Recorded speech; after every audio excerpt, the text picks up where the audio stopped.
What's going on, everyone? Welcome to another edition of 27 in Q alongside the two-time Super Bowl champ from the New York Football Giants, number 27, Brandon Jacobs. I'm Rich Quinones.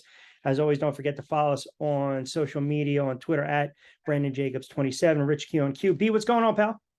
Oh man, Rich, not too much, man. Just living the dream, man. Oh, down here in Georgia, just living the dream. It's football season. Yes, it is football season. We will get into a lot of football. We got our 27 seconds with number 27. We've got our 27 and Q question of the day. We're going to dive into a ton of boxing. You already started a firestorm up there on social media talking a little bit about some of these all-time greats. So we will get into that as well. But I want to start, obviously, we'll keep it in our backyard, so to speak, with the NFL. And yesterday, Tuesday, cut down day, always kind of a tough spot for some of these players, having an opportunity to make a squad, and all of a sudden the livelihood's kind of thrown out the window where they get back as a practice squad player. But man, as a player who played at a high level in the league for so many years, I mean, that was probably not a good day to be teammates of some of these guys that unfortunately were released. And I know you later on in your career, late with the Giants, released back in 2012. But talk a little bit about that for a moment. Coming into it, I never really worried about at this point in the season being released. I never once went through a training camp and got cut at the end. I would be lying if I said that. But I had teammates. I had teammates exactly. I played with for 2-3 years, and then they get cut coming to training camp because it's a money thing. Like they can afford to get somebody cheaper to do what you do, type thing. So it was definitely a tough time of year. With football being the type of sport it is, a brotherhood, stuff like that, and like you get these new guys coming in that you barely know. It's kind of hard to gel like that. But being released, man, my release was planned, should I say? When I got let go from the Giants, we was coming up on a free agency. Actually, yeah. I was coming up on free agent. They came to me the year before that. Jerry Reese came to me to redo Ahmad, right? So it was like maybe I don't know, it was like almost $2 million or something like that they came back for, and that I think that was that was going to be like one of my that was my last year of my contract. And I was supposed to make like, I don't know, 7 something it was, and it ended up not working out, but. Coming into it, I told Jerry, like, hey, Jerry, and he remembered, and I bet he remembered the conversation. Sat in his office, and I told him, so when he came to me that second year to take another pay cut, I said to him, I'm like, you know what, Jerry, just screw all of that. I want to see what it's like to go play for somebody else. I want to see what it's like. I got a couple of years left. I want to see what it's like to go play somewhere else. So that somewhere else was San Francisco. Didn't work out that well, but it was agreed that Jerry and I, through Jerry and I, that, okay, after I'm done here, though, I'm coming back home to retire. And I'm not coming back home to sign a one-day contract. I'm coming back home to play and then retire. So when I went back to the Giants in 2013, I already know what it was, whether, I already know, what was going to happen. And this was before I suffered the injury by Kareem Jackson in the preseason when I was with San Francisco. So, but man, being released, man, it's my wife struggled more with it than anything, but that's where we made our place. Our place was there. All our friends, we had a lot of friends there, and people we consider family. So to just up it and just go to San Francisco, I didn't think about that. I just know I wanted to go try and see what it was like to go play football in another city for another team. Yeah. Well, and the reason I bring it up to start the show is because a lot of times a guy can do everything in their power to make the squad, and maybe it's just a numbers game, or in your case, a vested veteran who already won 2 Super Bowls, and maybe they just thought, all right, you know what, the guy can't play anymore, whatever the reason is. I mean, we've seen it sometimes. The Eagles notoriously were always kind of Johnny on the spot when they were letting guys go. We've watched some of your teammates. I mean, it was tough to watch some of these guys, OC, yourself, Justin, play with different squads, so to speak. Does that kind of fall in line with when I say the politics of the NFL, as a player? Are we talking about the league as a whole, or are we talking about maybe the internal going-ons within an organization? And the reason, again, that I brought it up, B, was because again, you might have some teammates and you're like, you know what, this guy deserves playing time, or this guy shouldn't be cut, or this guy should get more reps. Well, you know what? The defensive line coach doesn't like him. The DB coach, thinks he's got an attitude. The offensive coordinator isn't throwing in his direction because he thinks he can't get separation. Is that when we talk about the politics of the NFL? Is Oh that yeah. what we mean? Is that what you guys mean? Yeah, the politics of the NFL, and it's always tough. The toughest part, Rich, is that when money is involved, they always feel like they can replace you, right? They can replace you. They got people coming in every Tuesday trying to take your job. Every Yeah. Tuesday, they got tryouts for something, But it's tough, being there and sitting back, looking at it happen to a teammate of yours, knowing he did everything he could possibly do to not be released, right? Not be cut. He's done it all, and quite frankly, as a player, as his brother, that he can still get it done. But the politics in the NFL, as in your pay, that's one of the main things that get you. Like whenever you start making money in the NFL, you are immediately on a chopping block immediately, because they can always find somebody to pay less than what they're paying you. There's probably one or two exceptions to that rule, right? But to your point, you also have some all-time greats and some future Hall of Famers. I mean, think about it. Absolutely. Brady decided, hey, my time in New England, I'm going to go somewhere else. And boom, he goes to Tampa Bay in the first year he wins the Super Bowl. So it's crazy how that works when you think about it. Have you saw the story with Wes Welker? I just read it. I read over it. I've been hearing of it. But when you sent it to me earlier today, I read over it, and that happens all the time, man. Like it's guys that go and get denied when they go and try to file for disability through the NFL. So a lot of guys get denied. Yeah. So just for everyone tuning in, we're talking about obviously a great player, bounce around team to team, but man, he made his mark when he was with the Pats, 4-time All-Pro, and Wes Welker Definitely. denied LOD, which is, I believe it's called line of duty, line of duty bennies. And from what I was reading, I guess apparently, according to the NFL PA, he should be due some form of direct payment for, quote, living with injuries. Now, again, you can speak more to this than I can, obviously, but I guess that was rejected by the NFL, or maybe their doctors that they hire. They could not confirm whether his surgeries were a result of play. I mean, I'm sorry. To me, that sounds like BS. No question. That is total BS. Wes Welker has had concussion after concussion. He's had a few of them. I can remember one time they showed him throwing up on the sideline, I think, from a concussion that he was, had just received.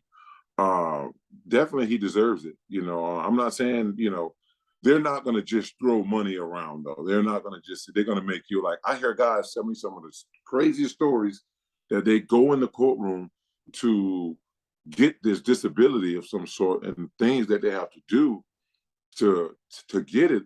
It's just not something I'm willing to do, Rich. It's not something I'm willing to have to do. Like, you have to really go in there seeming like you're really like lethargic and don't know where the hell you at, and like gotta have your wife wipe your mouth, and just all kinds of stuff that these guys say. I just don't see myself, because they want to. It's almost like they got to prove that they sustained. Yeah, you got to years prove ago. that. Yeah, there's no way that anybody can tell, other than these newspapers articles when you were playing.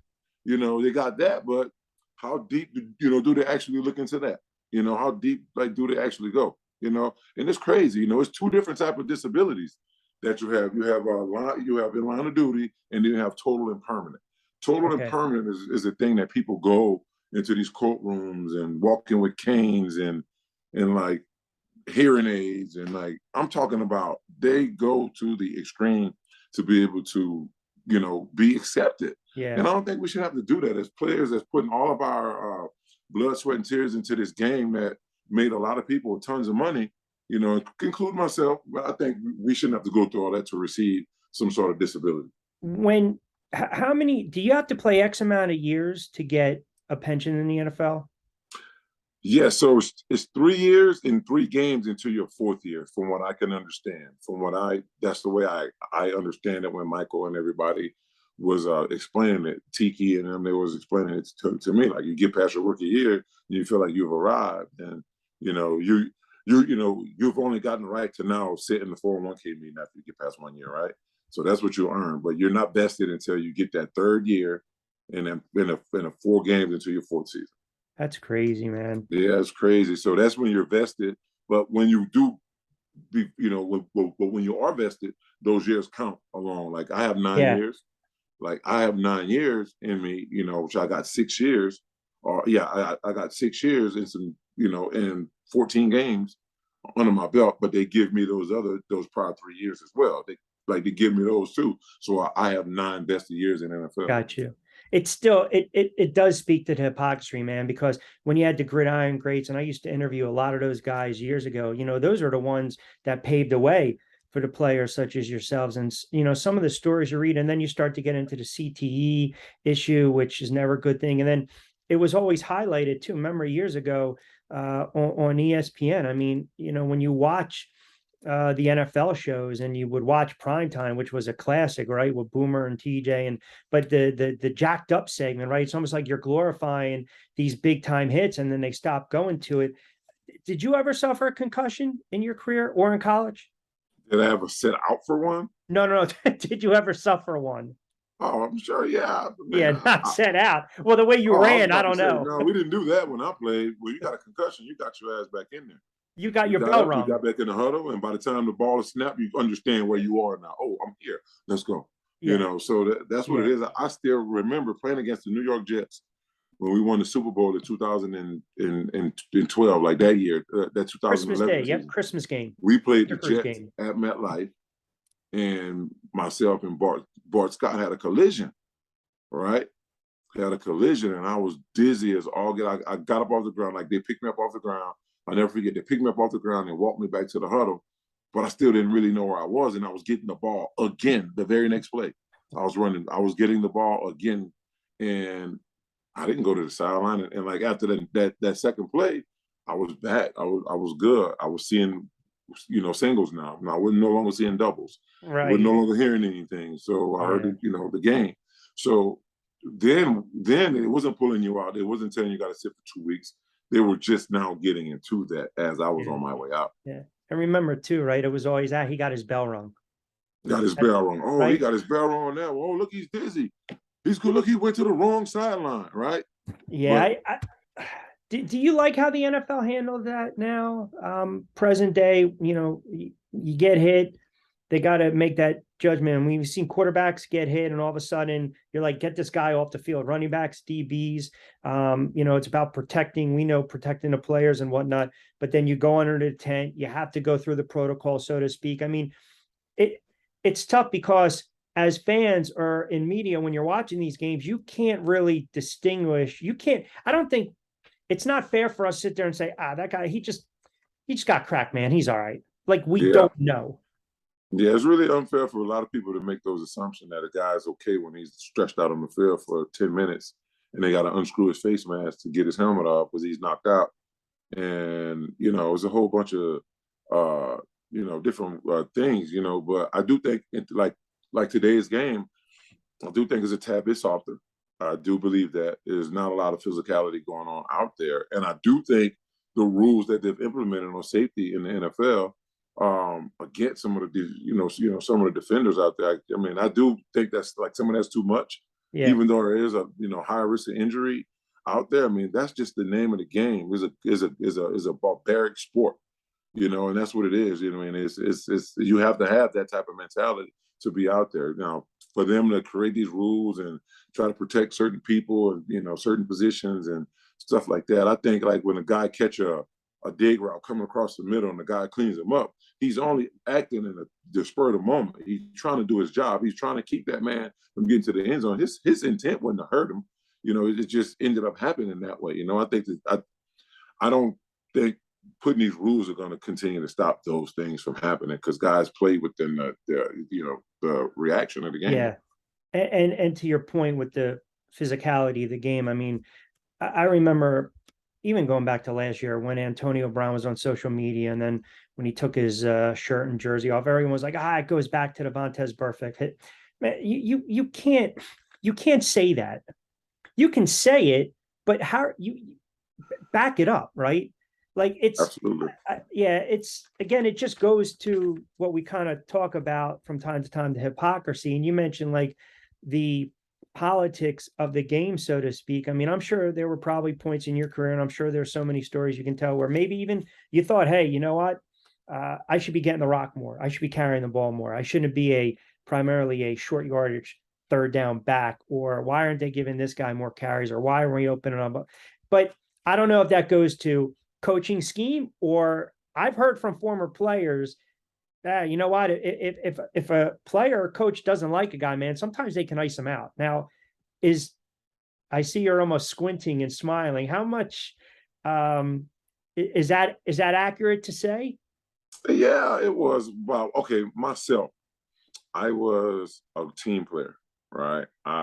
Everybody always, put me up top, rank me with people, and they said, well, he would have had more if he didn't always have either Derek Ward or my Bradshaw taking carries away from him, right? But I mean, to be honest with you, I felt like I needed those guys, man. I felt like, we took care of one another. Um, like out there, like you keep telling, you keep making references to the politics of the NFL, which is more not the NFL, but the organization. When you There have you go. incentives, There you go. that certain franchise, like, okay, if he score 12 touchdowns, we got to pay him 250 to $300,000 extra than what he's made. Again, what it boils down to, finances, money. Mm. That's what it is. They're always trying to find out what to say. Okay, so this guy needs one more touchdown. It's week 12. Let's just hope we can get him in to help the team win, but he don't punch in these touchdowns. Is Okay, that you why? get down on the goal line. You get down on the goal line, and then don't put him in to score. Let someone else do it like that. Yeah, that stuff does happen. I know it happens. Like I've incentive lace seen. contracts?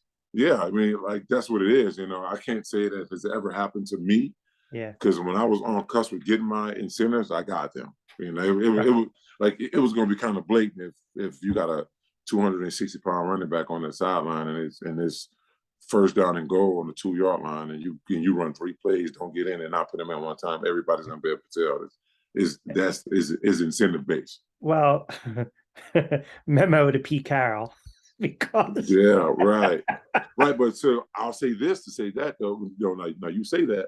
So come week 16, when we were playing, all of that incentive stuff were over with. If you didn't do it before week 16, you yeah, go into the playoffs, it's a whole nother year. You can yeah, score 10 touchdowns and not get yeah, unless it's in your contract. yeah. This guy get $250,000 if he scored 3 touchdowns or 4 touchdowns in Crazy. the playoffs or whatever. They put all kinds of things in your contract. That's absolutely crazy. Yeah. I still to this day just give the ball to Marshawn Lynch, but hey, whatever. So, That it was is just a what it stupid is. decision.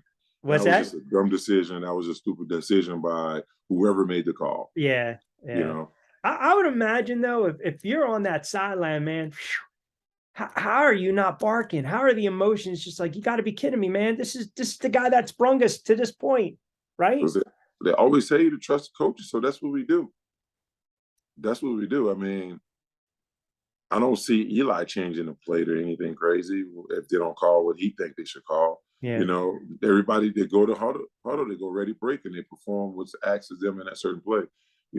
People might be thinking, "Oh, this is bullshit. We can't even give Marshawn Lynch the ball. We're on a 2-yard line. It's beast mode." The players probably thought about that, but in the heat of the moment, again, they called the play, took it from the coach's mouth into the huddle, and they executed that play. Yeah. Yeah. No, those are great points, man. Absolutely agree 100%. So unbelievable players perspective. Again, 27 EQ, Brandon Jacobs, Rich Quinones here. All right. A couple things on NFL preseason starting to wind down a little bit. I mentioned some of the cuts. You and I were kind of talking about this a little earlier in the week. Giants did bring back Davis Webb practice squad. Obviously, Taylor's going to be the backup to Daniel Jones, the encumbered starter, named captain. That's a perfect example, right? And they had that one kid, I believe, the wide receiver, Bachman, who didn't make the squad either, and had a really nice preseason. I look at that example, right? We see a lot of these players get cut, released, and they sign, and maybe it's lesser contracts. As fans, it's always funny when someone's like, "You need to grab that guy. He just got released." to your point, there is a reason though. Maybe some guys just can't play anymore, and as you alluded to, it could be a money thing. Yeah. Well, I don't think with the decision the Giants have made to cut Davis Webb and bring in Tyrod Taylor, I think that is more of. I mean, that's against their finances because I think Taylor's. I don't know. I think he's older than Davis, so his vet minimum is up there, and none of these guys are making minimum Sure. at the quarterback position as a backup. Yeah. So I mean, I thought Davis. I thought he had a great preseason. I thought he threw the ball well. I thought he commanded the offense well. I definitely saw him when Taylor went down and he suffered that injury. When before we knew he was okay. Yeah.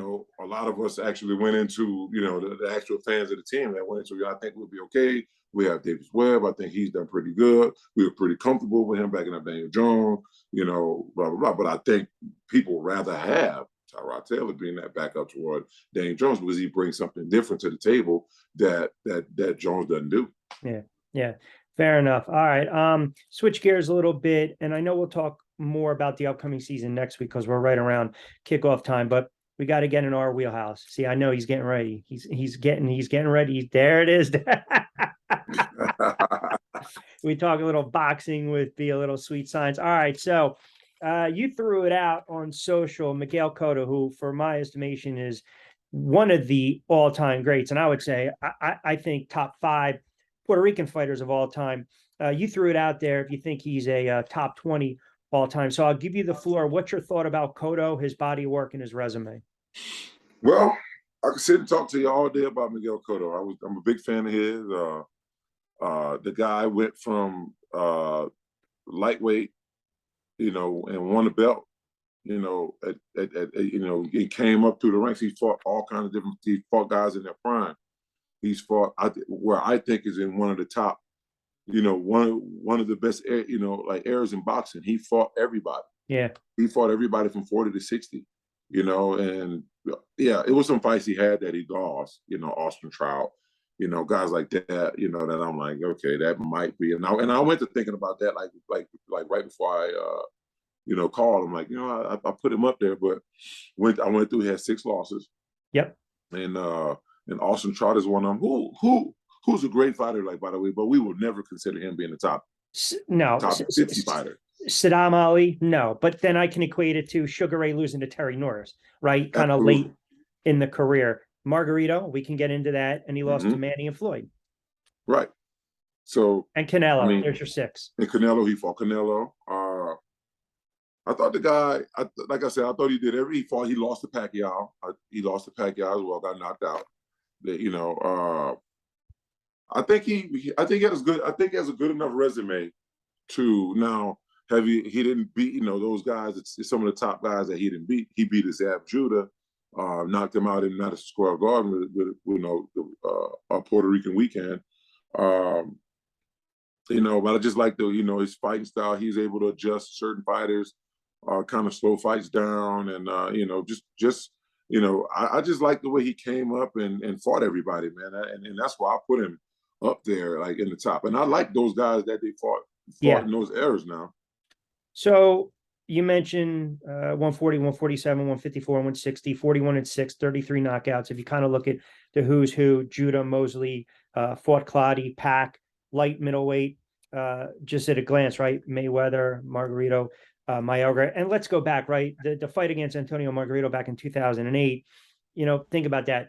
Cuts him, gets hurt in the 7th, I believe, got him out in the 11th. And that was kind of under the cloud suspicion with the hand wrap, with the Sugar Shane Mosley fight, who, oh, by the way, outclassed him. And then Antonio turned around and said, I was weight drained. I mean, that's a crock of nonsense.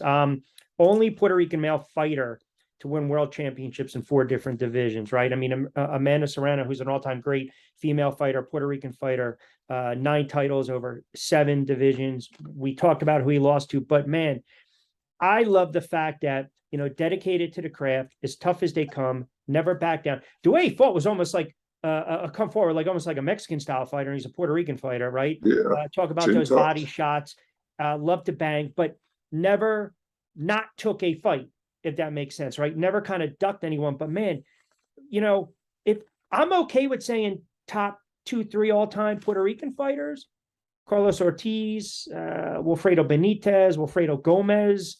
I have no problem with that. But if you're going to stick them top 20, who are you taking off the list that we would typically always talk about, right? And I failed to mention Tito as well, but still, I mean, who, if you're let me just throw some of these names out there as we talk top all time, right? If I go Liston, if I go Joe Louis, if I go Ali, if I go Frazier, if I go Manny, if I go Canelo, if I go De La Hoya, if I go Hagler, Hearns, Carlos Monzon, Sugar Ray Robinson, Sugar Ray Leonard, I can keep going. Yeah. No, crazy, right? I definitely hear you. I'm glad you didn't mention one name, which everybody always thinks that I'm crazy when I say whenever I start talking boxing. I respect the body of work of Mike Tyson, right? But I think he's an overrated champion. I think he was what people wanted to see.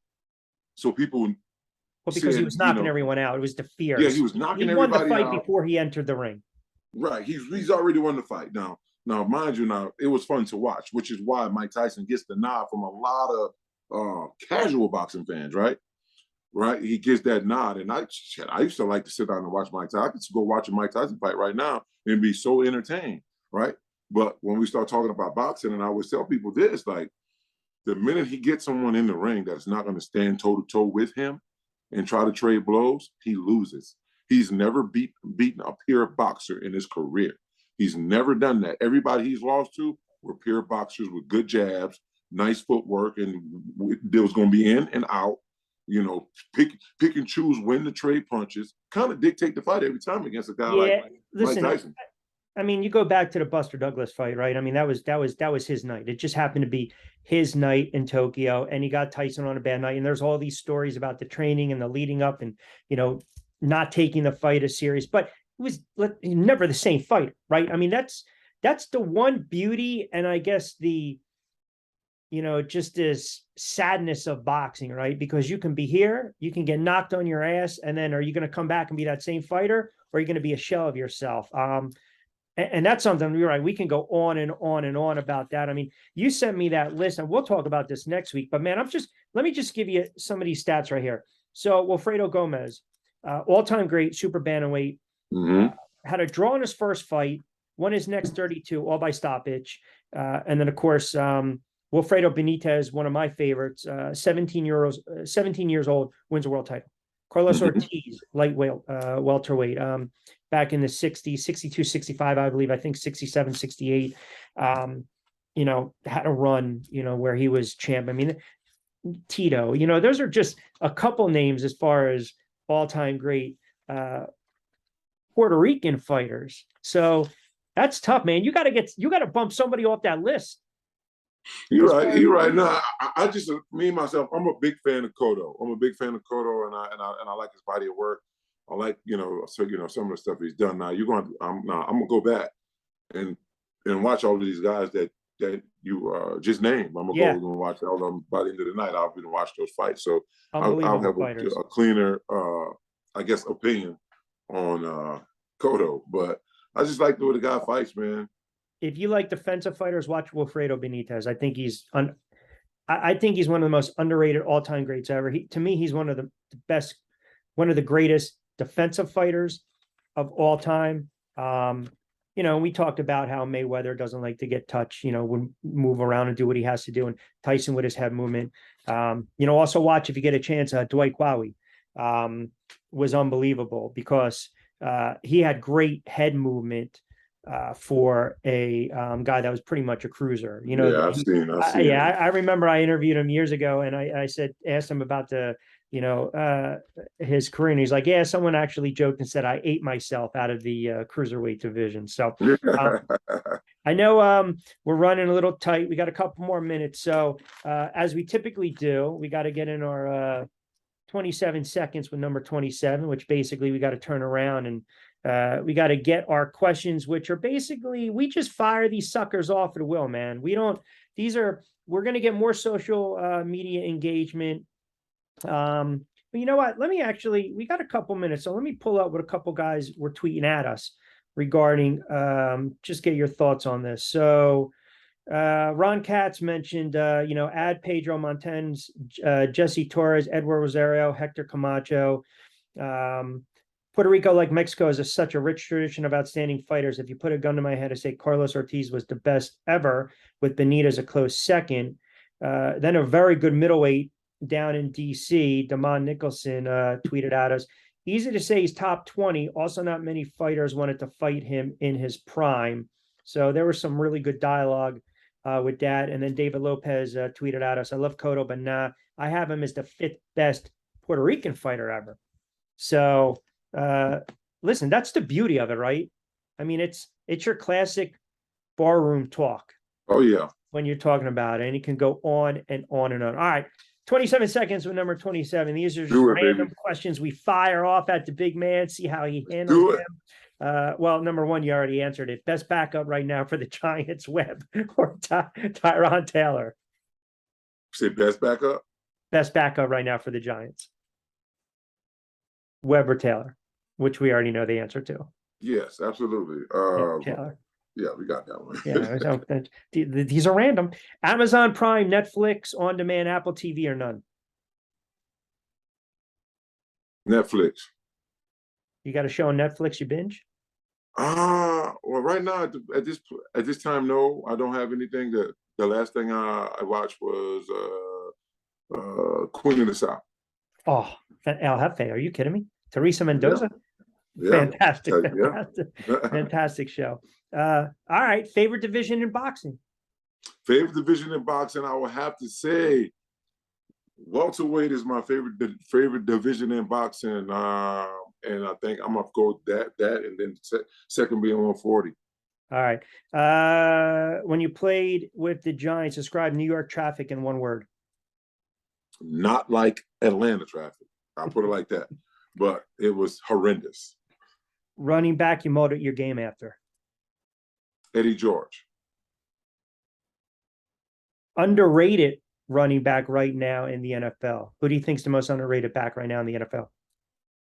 Oh, man. Tick, tick, tick, tick, tick, tick, tick. I'm trying to think of his name. Might have to stretch this to a minute 27 with number 27. Oh. I don't want to just throw a name out. I got to. Derrick Henry? Who's that? Derrick Henry? Underrated, you said? No, I'm asking you. No. He's a beast. Is far from the most underrated. Some people, I don't know. I mean, just I gotta start throwing names out to you. This segment's taking on a life of its own.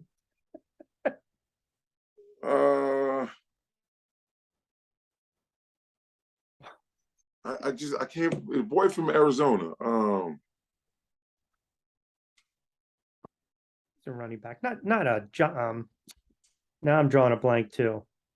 All right, we're gonna do we're gonna do a pass on that one, and I know you're gonna tweet it at me. We're gonna remember at the same time. Not John, he's not with them anymore. Now I'm all discombobulated as well. All right, Georgia in July or Miami in July, weather wise. Well, Miami. Better backfield, Jacobs, Brown, or Williams, or Jacobs, Ward, or Bradshaw? Ooh, that's an interesting question. Earth, Wind, and Fire. Come on. I'm going to have to say me, Derek, and Ahmad, because we all got action. Okay. Better movie. These are two of my all-time favorites. Trading Places or Coming to America? Trading Places. I hate Coming to America. You hate Coming? Yes, I hate Coming to America. One of the dumbest movies ever. That's me. What? I don't like it. Are you? But to see you with sexual chocolate when he drops the mic? Yeah, but no, Coming to America was. All right.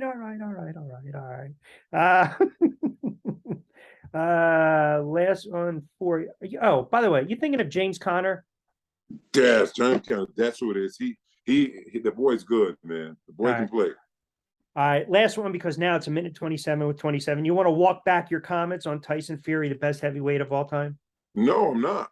I'm taking that. He's number one He's number one on my list. He's number one on the guy is 6'9", great hand speed. He's a good boxer with great skills, good footwork, can take a shot. He's just as fast as some of these other guys. Do you even contemplate the body of work though? Right, when we look at some of these guys, don't you? No, I don't look at the body of work, Rich, and it may be wrong for me to do. I look at ability, ability, physical ability, freak of nature ish type stuff. You know, that's what I look at. I had the same conversation with some people on Facebook, you know, regarding the best athlete ever, right? I said LeBron James. I gave it to LeBron James because if you're playing sports, Rich, if you're playing sports every offseason, your goal is to get what? Bigger, faster, stronger. Those three words. LeBron James possesses all three of those. And even right now at his older age, I got to give it to him. My best football player of all time is Deion Sanders. You know, but total athlete, I got to go LeBron James. All right, we got some good material to work on for next week. Oh yeah, we got some good material. I'm gonna make you walk back to Fury comments, but that's okay. I'm very make me walk it back because if you're bringing up Klitschko, you're bringing up those guys. I'm not. Just throwing it out there. All right, got about a minute 30 before we get out of here. You got coaching duties this weekend? I don't have coaching duties this weekend. My high school's on a bye. And yeah, I am chilling. I am going to travel to Louisiana to see my uncle and come on back on Sunday. All right, perfect. Don't forget, follow Brandon on social media at Brandon Jacobs 27. IG, it's actually nyg.td.record. 27. See, I got you covered, big man. I got you covered. We'll post this up as well later on in the week. We'll get into the NFL next week. We got a myriad of topics. We'll get you guys involved on social media. Follow myself as well, Rich Q on Q. But the season's upon us, so we'll dive into that. We got a lot of fights coming up in the boxing game. We want to get some outside stuff off the field as well with B for next week. But we always appreciate everyone keeping us locked into 27 the Q. Brandon, appreciate it, my brother. Rich, it was good seeing you, my brother. Until next time. All right. You guys be well. And again, don't forget, you can always subscribe. Rich Q on Q. We'll post it on the YouTube channel. Follow Brandon on social media, myself as well. Have a good sports week. We will talk to you next week with another edition of 27 and Q. Peace.